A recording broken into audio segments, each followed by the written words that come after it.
Hello everyone, welcome back to my channel, and thank you so much for joining for another interview. Today I have invited Edith. She's a trainer of CNVC from Germany and also assessor for certification candidates. And we had two beautiful sessions with combined participants of and practitioners of nonviolent communication from Russia and from Ukraine, where Edith was supporting us in giving some ways to connect with ourselves. And the session was not recorded for the safety and for openness of participants, yet there was so much of beautiful tricks and or beautiful instruments how to keep connected to ourselves. So we decided to record this interview where Edith can share them again, and they can be available to a broader crowd of participants. So thank you so much, Edith, for joining me today, and welcome. Yeah, thank you, Natalia, for the opportunity to share this again. It's a great joy for me, and yeah, at the end, an honor to share it, because yeah, hopefully it invites people to use these tools or instruments and to put them in their toolbox for difficult situations. Yeah, so let us start. Thank you. And my first question would be actually about a little bit of your background. What do you do, and how NVC supports you? Why do you have an NVC in your life, nonviolent communication in your life? Yeah, I'm already 60 years old and working with groups now for 40 years. I started theology, and I'm working in education work, and this is so one part of my life where I host NVC trainings and working as an assessor together with my colleagues Traut Kauschat and Doris Schwab in several countries, and this is where my heart is. And there's a second part that I do bury people and conduct rituals and giving speeches in these rituals, because I really like to honor the life of people and to support the grieving community. This is the second part. The third part is that I'm involved in alternative healing work. Maybe you have heard the word Reiki. I'm working with this method of putting hands on the body and listen to body for more than 30 years now. And some of the tools I will share with you today are coming out of this work, because this work is really helping me to distinguish between the energy fields of, for example, me and you, so that the things are not mixed up, but it's clear who is who and where are the responsibilities, so to say. Yeah, and there's another part of my life. I'm working as a political worker in the Trade Union Federation. So there's a political part. Yeah, and now we were frozen, so I will say the last part again. And that's the fourth part in my life. I'm working as a political worker in the Trade Union Federation of Germany. So there's something where I'm doing political work. Yeah, so this belongs to my life, and I was very happy when I was asked if I like to support Ukrainian Russian community in this difficult situation right now. And yeah, so welcome to everybody, and I'm happy to share with you what I have learned and experienced during the last decades. So this might be enough for right now. Yeah, thank you, Edith. I'm inspired by how many different areas you're working in, and yet I find there is some common thing around them, and I think this common thing is support. That you're supporting political unions, that you're supporting people with healing practices, you're supporting candidates for NVC certification, and practitioners who want to learn more NVC. And I'm very curious. I'm sure that among all of this support outside, there are also days when you need to support yourself, when there is not such a bright day for you. What would be the tool that would help you to feel more yourself on the days when it's difficult? Yes, thank you for this question.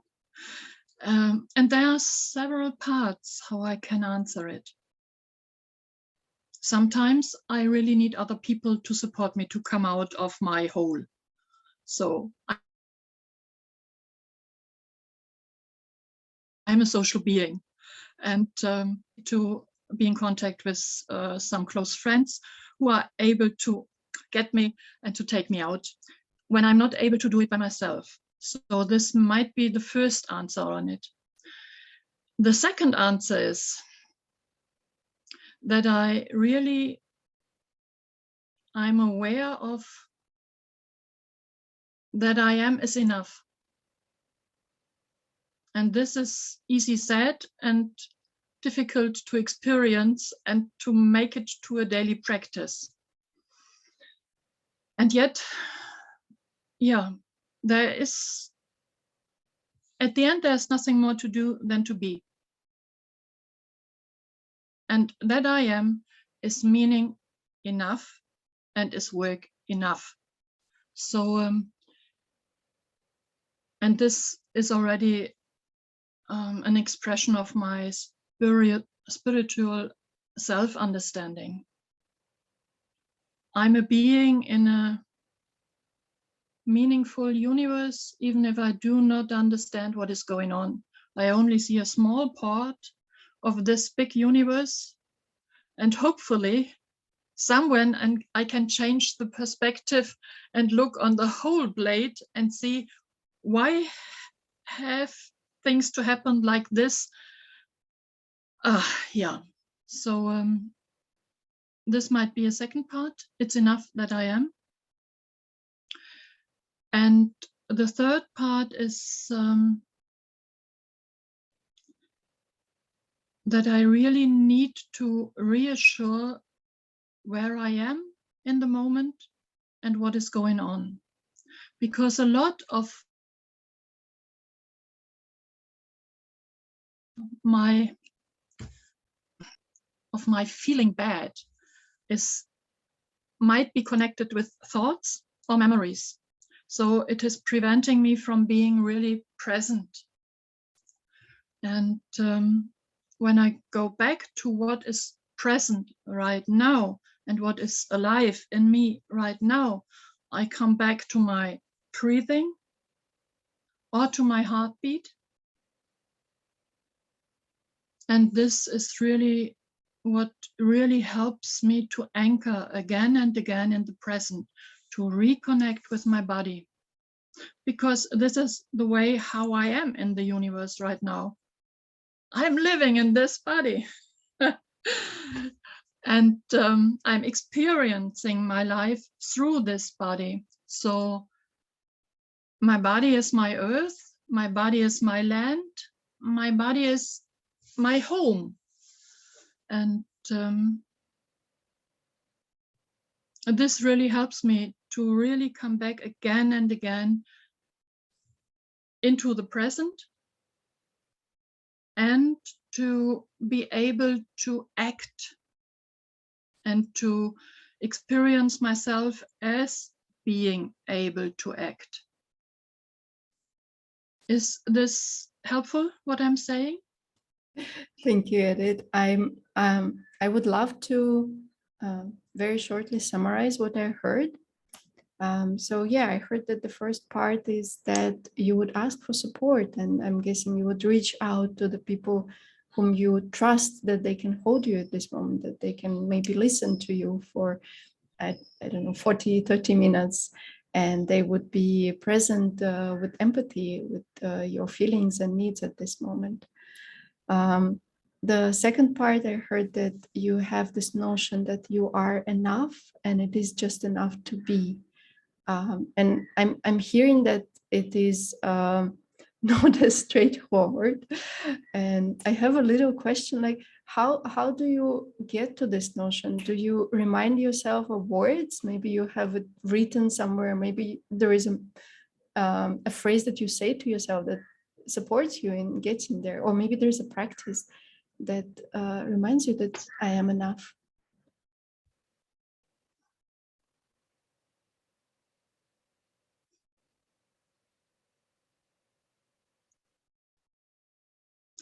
Yeah,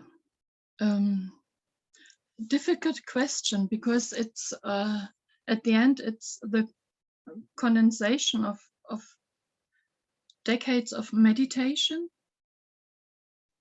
and of my own process to leave a system where you have to bring leisure and to be accepted, and where you are defined by your work or by your success or by your money or whatever, by your official role or whatever, really to coming back to like a newborn baby. It's enough that it's there. And why do we change this experience for us? Why do we build up systems that are at the end strange for that what we are? Yeah, thank you. What I'm hearing is that first that you were doing meditation practices for a long time, and I'm guessing it also supportive to come to the presence and accepting things the way they are. And when I'm accepting things, I'm accepting myself as one of the things in there, the way they are. And second one is this idea or notion that, yeah, we say that newborn baby are enough the way they are because they're just beautiful. And just coming back to this idea that, yeah, why am I different from a newborn baby? I'm also beautiful just because I exist. Yeah. And also I heard the third part that coming back to your body, coming back to the breathing, and I'm reading into it that maybe it is just noticing the breath that is happening, or maybe taking a a little bit deeper breath. Or you said to the pulse, and you put the hand there, like you're listening to your heartbeat. And when you listen to your heartbeat, it's easier to come back to the present moment from those thoughts and ideas that are flying around. Like Marshall said, and I was fighting with this sentence, every thought is separating us from life experience. And when I heard it for the first time, I was thinking, no. Was it separating you from experiencing this moment? And yet there's a lot of wisdom in it. And there's a difference between thinking life and experiencing life. And we are here to make our experience as human beings. Thank you for sharing this bit. And it resonates with me about experiencing life and really feeling it through my feelings and body sensations. And one of the sensations that I have is my breath, and another one is my heartbeat, something that is always with me. And another body sensation or piece of movement that we discussed in the session was a smile. And I remember that you shared that smile can actually affect our feelings when we use those muscles, when we use this gesture, that it can change our mood. And then there was a question like, isn't it denying my own feelings when I'm trying to smile, even if I'm, let's say, scared or angry? And how to find this balance between being true to myself and also supporting myself, because they're not happy, they're not pleasant feelings of anger or guilt or shame. Yeah. Okay, there might be an answer with several parts. First, I like to refer to this experience I shared.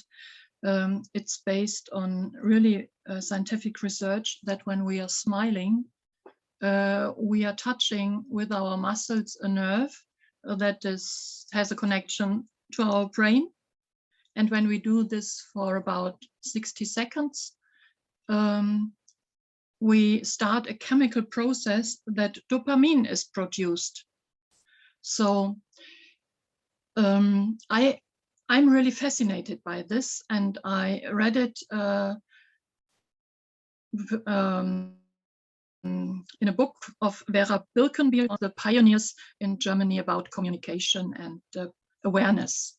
And I shared this example because for me, it's a big difference to have my feelings or to be driven by my feelings.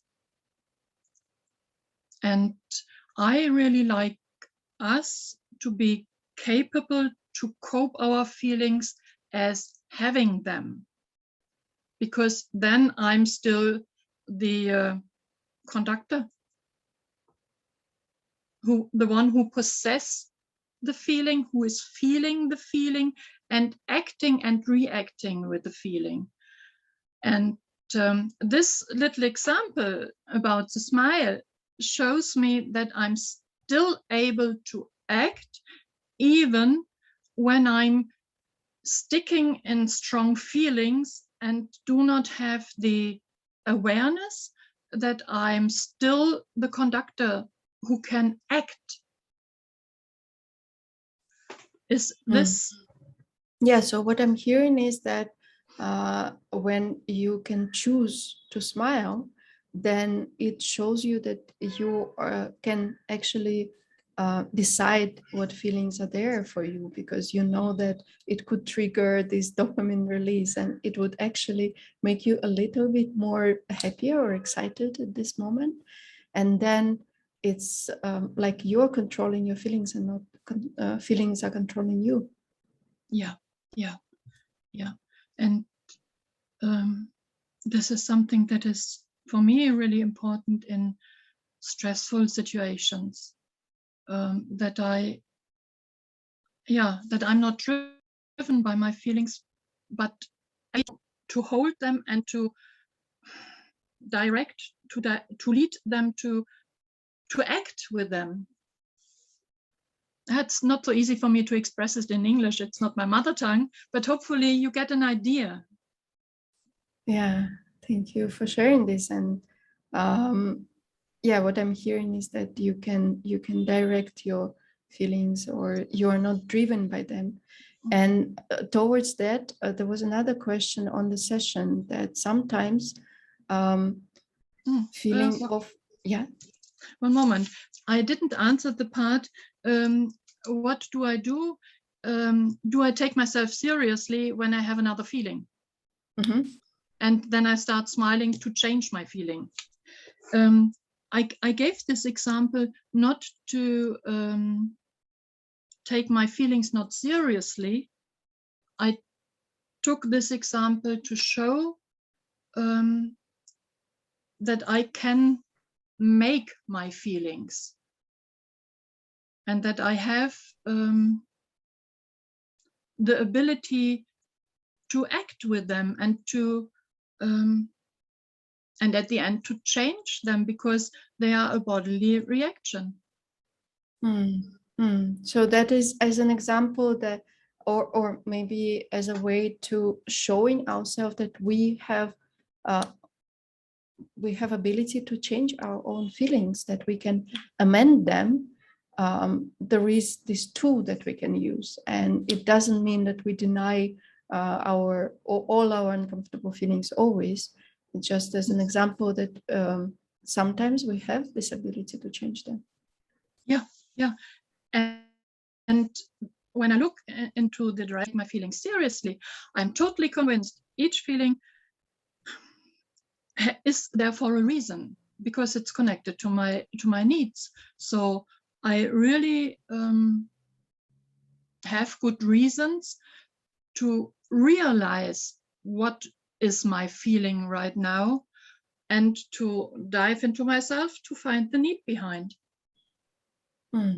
Yeah, so is it that when we have those sometimes uncomfortable maybe feelings, they are also pointing towards our needs, and this is opportunity to look into our needs, and before changing them, maybe we can check how they serve us. What are they trying to tell us? Yeah. And this is another part of how to deal with feelings. The first part, with this example of smiling, it's about freedom towards my own feelings and towards autonomy, how to deal with my feelings. And it's an example that feelings are made on a neurophysical level.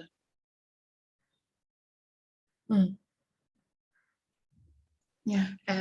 And we know that we can make our anger bigger and bigger and bigger by thinking. So to stop the thinking, it might be really helpful to look what is the intention of the anger. Why is it there? Where does it want to point me? And to linking into feeling and needs. Yeah. So the clarity that I'm getting now from hearing you is that one is that we have choice of our feelings, and sometimes we're aware of it and sometimes we're not aware of it, like when we continue thinking and becoming more angry of this. And second is that we can also look into the feeling and actually see why is it happening, and what is the beautiful need that is trying to tell us. Yeah, thank you. Yeah, this was what I meant to say. Yeah, thank you. Thank you for sharing. And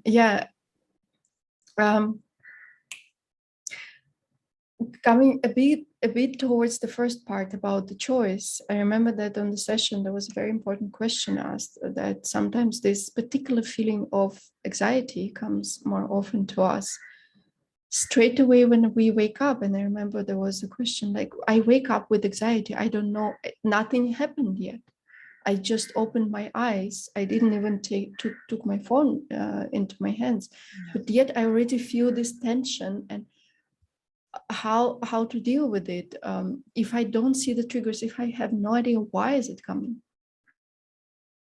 Yeah, first of all, it can happen.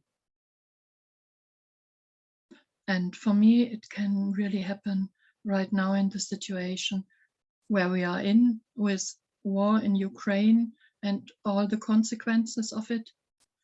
It can happen because we are connected. Our interconnectedness can be experienced by feeling feelings of the field where I'm a part of. So it might not be my personal anxiety, it might be what is going on around me. So it can really happen. And for me, it would be the first step to accept it and to acknowledge it, and not to fight it. So this would be the other part of it, because the fight would cost me energy, and it can happen. So this is the first part of the answer. And maybe there was a dream, maybe there was heaviness when I was going to bed that is still lasting overnight and saying hello again when I'm getting up.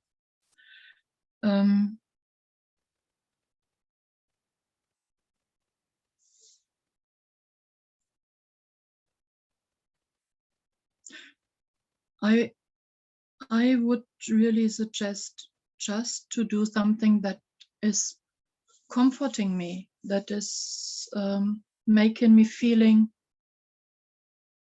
safe. And this might be to open the window and have a look outside and to see, well, the tree is still standing with its roots in the earth. Or it is raining,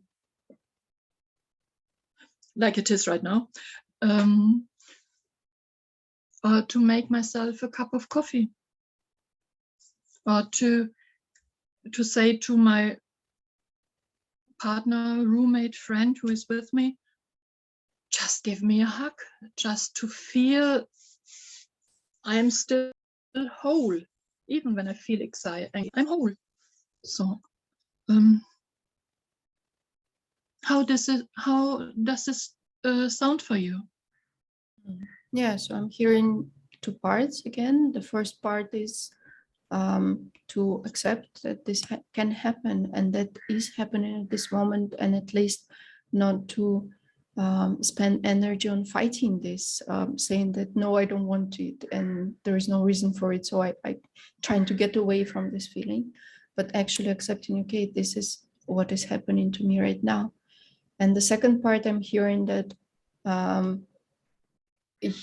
this idea of doing small things that can bring me to the reality of this exact moment, and it could be some physical sensation of a hug or a warm drink, or just looking and seeing the things where they were yesterday, like the trees are still standing.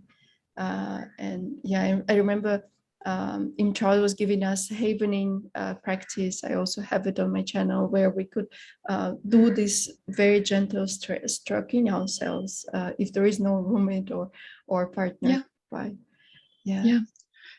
And these small things are really parts of exercise to orient myself.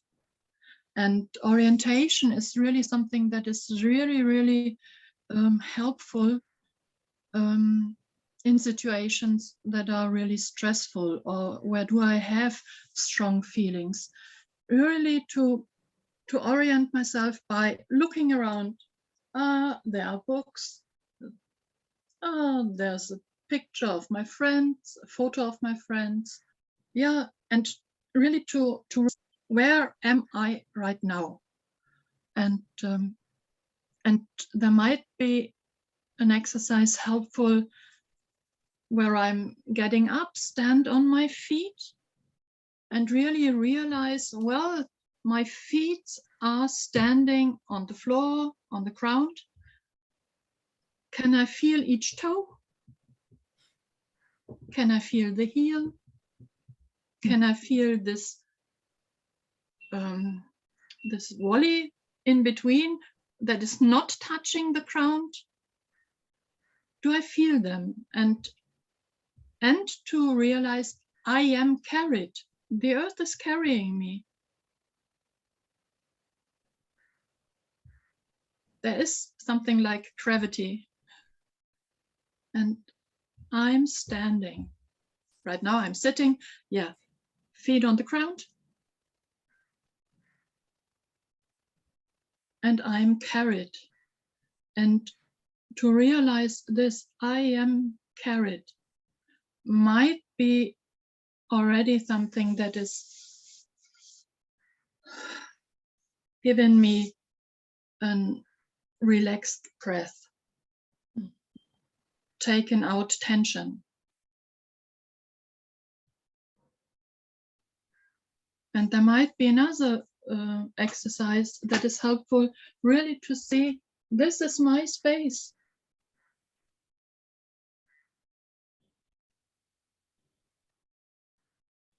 And maybe I need to turn around. And on this chair, it's easy. This is my space.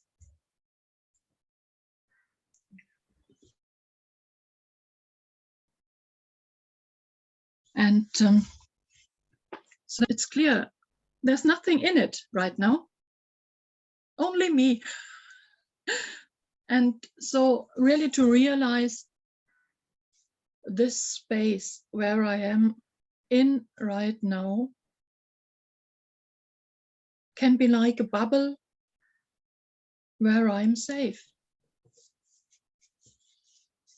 So, and this might be a helpful exercise really to orient myself, to come back to presence. And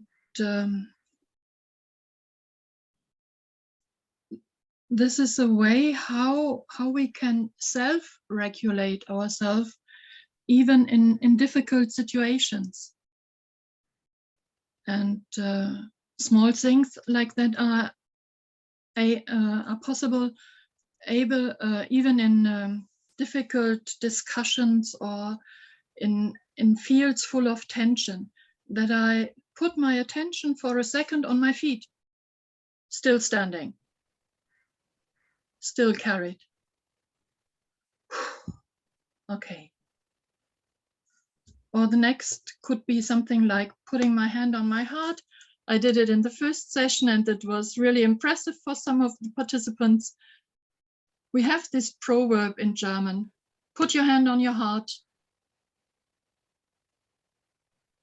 And the conviction behind it, when we are connected with our heart, we can only speak the truth. Mm-hmm. So put our hand on the heart. Maybe you can feel that your breath is moving your head with each breath in and out, and to feel this wave. So this might be another option to really connect and reassure connection with myself, and to orient myself where I am right now, and stay in action even in difficult situations, in situations full of tension, with strong feelings. Yeah, thank you, Edith. I'm hearing that there is so much power in finding presence in the physical connection with the ground or with the space around us, that there is nothing in this, at least in this space, I'm safe, I'm by myself. And that this connection with myself, with my heart, can be also supportive, just to listen to these waves of chest expanding and contracting. Yeah. And in my trainings of NVC, I always have exercises like this, because I'm deeply convinced before I can go into connection with somebody else, I need to be in connection with myself. Mm. If not, I'm a zombie. Mm. So I'm really working with my students on and my participants on building up a strong self-connection, and have a lot of tools to really come back again and again and again in the center. And yeah, for me it's it's enough right now. Mm-hmm. Thank you so much, Edith. And I would like to move further, and I remember there was another question that was very important in this in the same realm. Like if we found connection with ourselves and we found some comfort in being where we are right now, and this anxiety is a little bit easier on us, and then we open our phone and we read all these comments, and there is so much guilt, shame, anger, hate that is going on, and we are so interconnected in our communities right now. We're constantly in connection. We're reading from other people.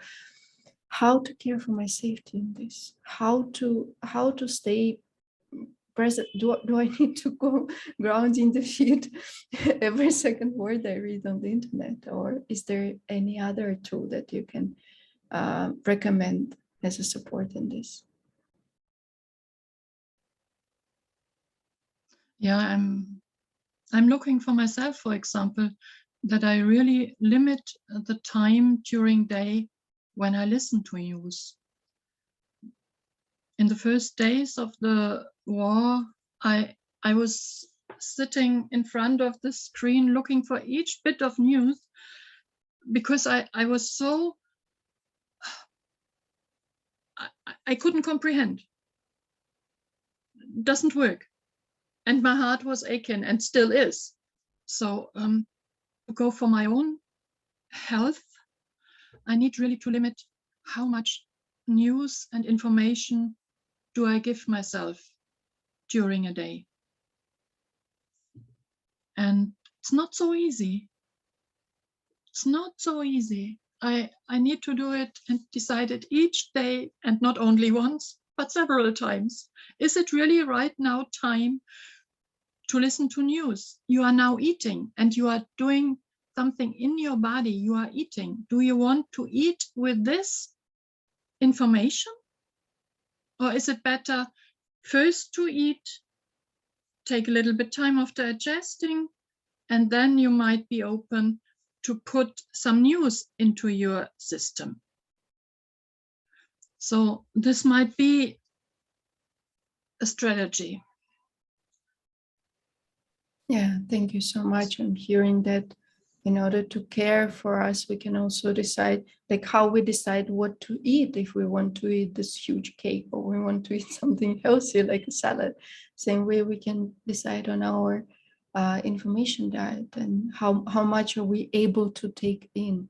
And that's not a decision that is taken once and for all. It's everyday choice that we take, and yeah, can be small. And even when I meet people who are now in situations that are really awful, I do not to need each bit of the circumstances. The most important is really to connect here. I'm with you. And to, by breathing together, to calm down, to give a bit of relaxation, to support someone really to regulate themselves, to orient themselves again. They are now in connection with me. How do we want to spend this time? What would support us? What can nurture us most right now? Being together, being in touch. So I'm not quite sure if this is really helpful for all who are listening. And yet I'm quite sure it is worth to be heard. What is the intention of meeting right now? And what can we do to take a fruit out of it?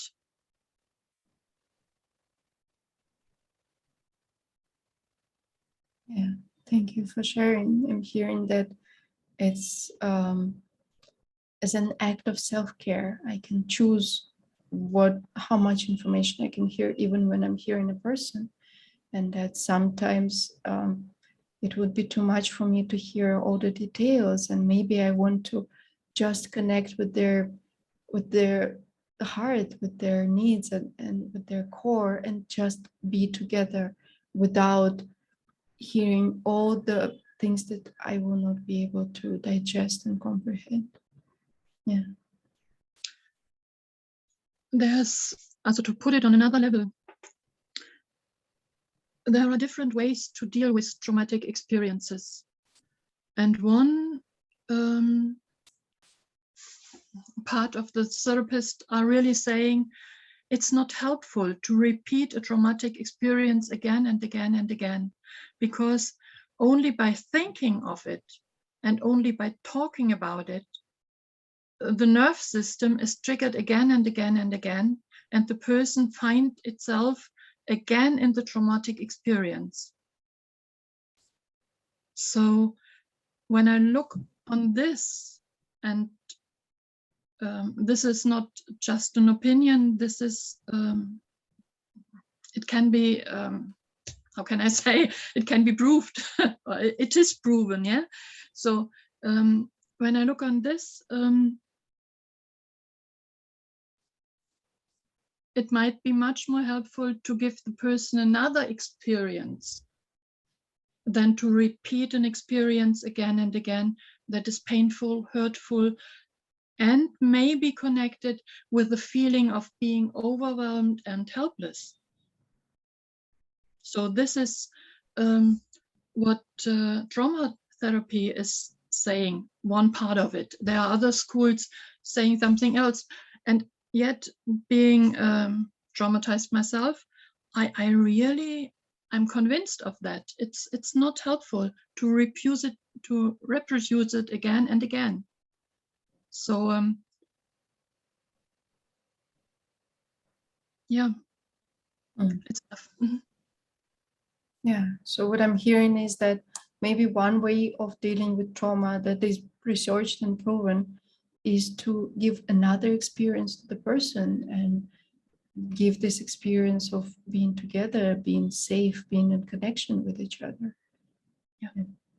And there is so much trauma coming our way right now, especially in the Russian-speaking community all over, and there are different levels and different depths of the trauma, of course, that people in Ukraine are experiencing, but also people from Russia and other Russian-speaking countries also experiencing that.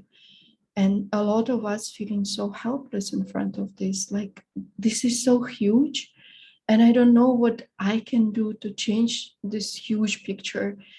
And it just overwhelms me and hurts me that I'm so little, and this war is much bigger than me. And what can I do when I really feel myself helpless in front of this something that is much bigger than me? First of all, accept that I am feeling helpless. Again, this not fighting myself, that I'm feeling like that. For me, it's really natural. I feel overwhelmed by this war too. I can't comprehend it. And the pain that is caused is really breaking my heart again and again and again and again. And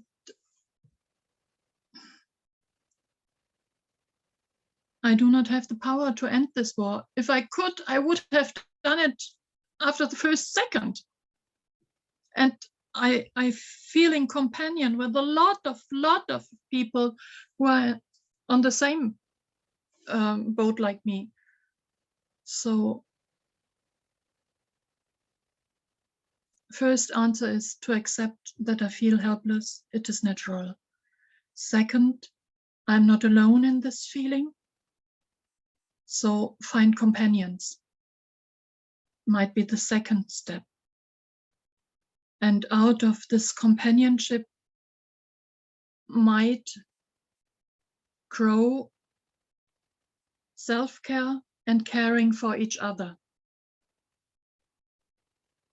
And each bit we put in this interconnected field of compassion and love and care for each other is changing the world. This is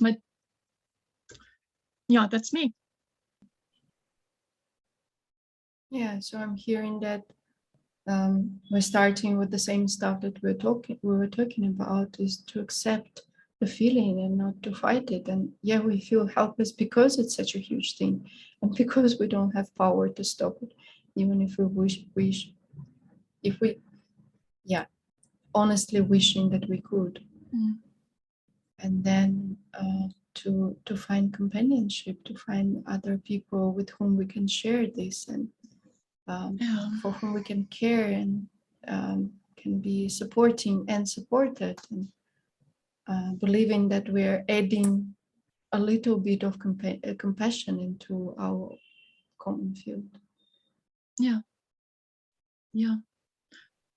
this is what we can do right now, and this is the reason why we are sitting here together, Natalia. This is the reason why you meet each Saturday morning, and this is much what we how can I say,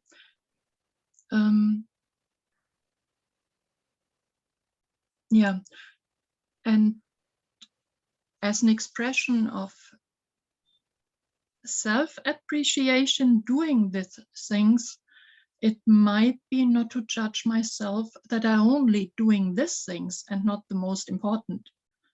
These are the important things right now that we can do. And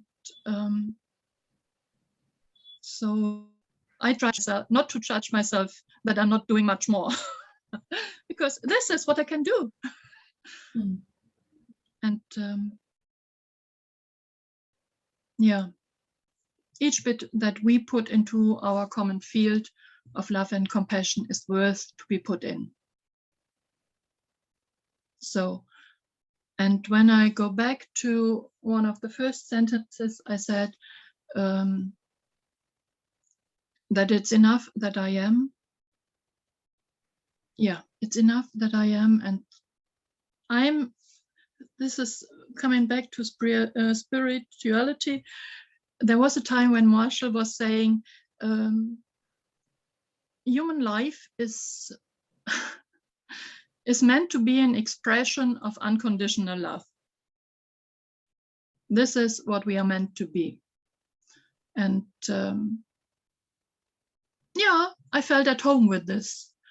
This is what we are. And I know that it's not always easy to believe in. And after 5 minutes of listening to news, it's much more difficult to see what human can do on humans. And I have no solution. And at the end, I do not have an answer. The only answer is I'm not willing to give up this self-understanding because it is worth to be lived. Yeah, thank you for sharing this. I'm hearing this phrase of human life meant to be an expression of unconditional love. And there are so many emotions are bringing up to me right now, and there is so much. But look at this. Yeah, it's a challenging thing to in current circumstance to believe in this. And I want to believe, and it's difficult. And I really like this idea of, again, acknowledging that what I do is enough. And if I can just get up from my bed and go to showers, that is enough. That is how much I can do, because I cannot do more today. And accepting myself in this and not fighting it is very important. Yeah, and getting out of your bed and taking a shower is an expression of self-love and self-appreciation and self-care. And maybe another day still staying in bed is an expression of self-care. So there is no need to judge ourselves, and no reason for it. No. Yeah, I really like to add another idea, just to give another understanding of what is going on. I really like to share the idea, the concept of the window of tolerance. And for that, I really like to share the screen. The definition is that the window of tolerance is defining the space in which I could regulate myself very easily and act and react in the world. So this is the way where I can really live easy and where my nerve system is really functioning well. And when there's something that is triggering me, a stressful situation, then there might be that my nerve system is going here. Then it's a kind of collapsing.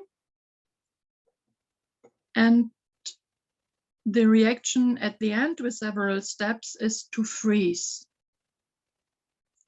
So heartbeat is going slower, muscle tonus is going lower, and at the end there's freezing. And another way to react on stress situations is that I leave the window of tolerance and go here. Then I'm in the space of hyperarousal, where I want to flee or to fight. So there are bodily reactions too, like a high pulse, breathing, and mobilization of the body to run, to fight. And the bigger this space is of the window of tolerance, the more my nerve system, but I can act. And so all this, what I was showing during the last minutes on exercises to regulate myself, are supporting that the window of tolerance is growing, is getting bigger. So this might be an illustration for, here do I have my feelings? And in this part of hyper and hypoarousal, the feelings do have me. And I really like to invite you to use all bodily exercises I showed to you to really support yourself to stay in your window of tolerance, so that you are having your feelings and acting. And there might be one exercise I really like to share with you when we are coming to the end. But first, I really like to hear if there's another question to me, Natalia. I do not have yet an overview. Yeah, I think we covered pretty much what I was expecting to ask, and I also noticed that there is a lot of curiosity in me right now towards the exercise. And yeah, what I heard that all these little practices that you said, this self-acceptance and just remembering myself as a newborn child, or grounding my feet on the floor, or just feeling the safe space around me, or doing small things, they are all increasing this window of tolerance and eventually making us stronger and more in charge of our own nervous system, and not our feelings just splashing over this window. And yeah, it would be really joyful to hear the practice that you're ready to share. Yeah, thank you, and thank you for summarizing again and listening to you. I'm fine with what is already shared. Yeah. And my deepest wish is that it might be something helpful in it, and for those who are listening, and my heart is with you. And I really like to share an exercise that I'm doing every time when I'm leaving my home. This has to do something with this bubble I am in to feel safe. And I will share with you how I'm doing it, and maybe you feel inspired to find your own picture for it.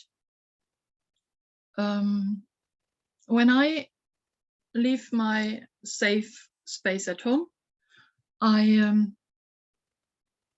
imagine, I visualize a coat that I'm taking as a second skin,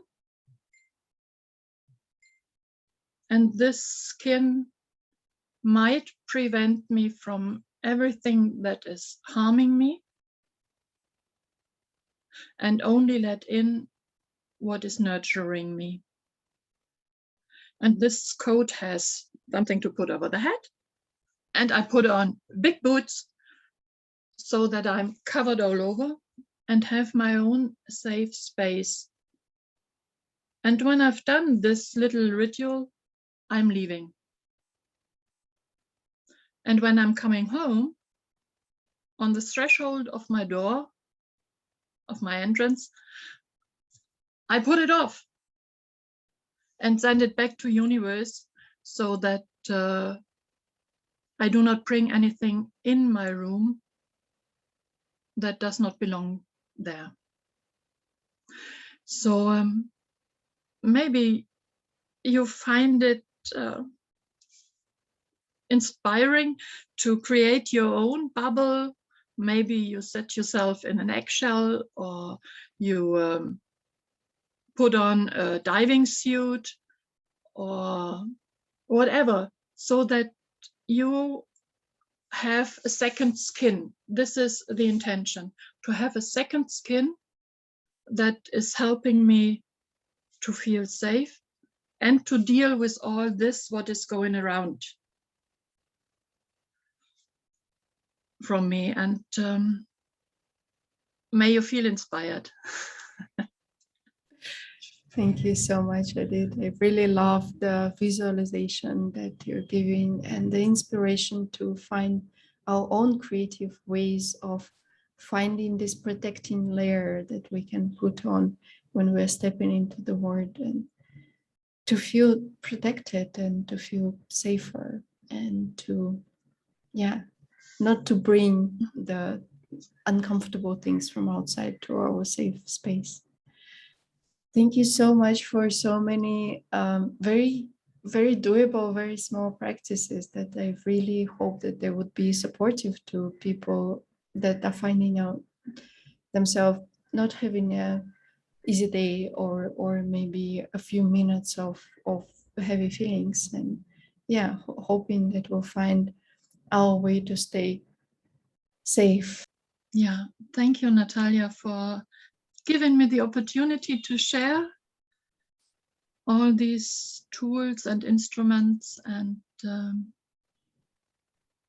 yeah, it would be a pleasure and an honor for me if it supports you, and hopefully all those who are still on listening could really hear that I'm with you. May we all stay safe. Thank you. If you find this video useful, please share it with your friends who could also benefit from those tools, and for whom it could be supportive. So wish this information to reach as many ears as possible, and see you again soon. Goodbye.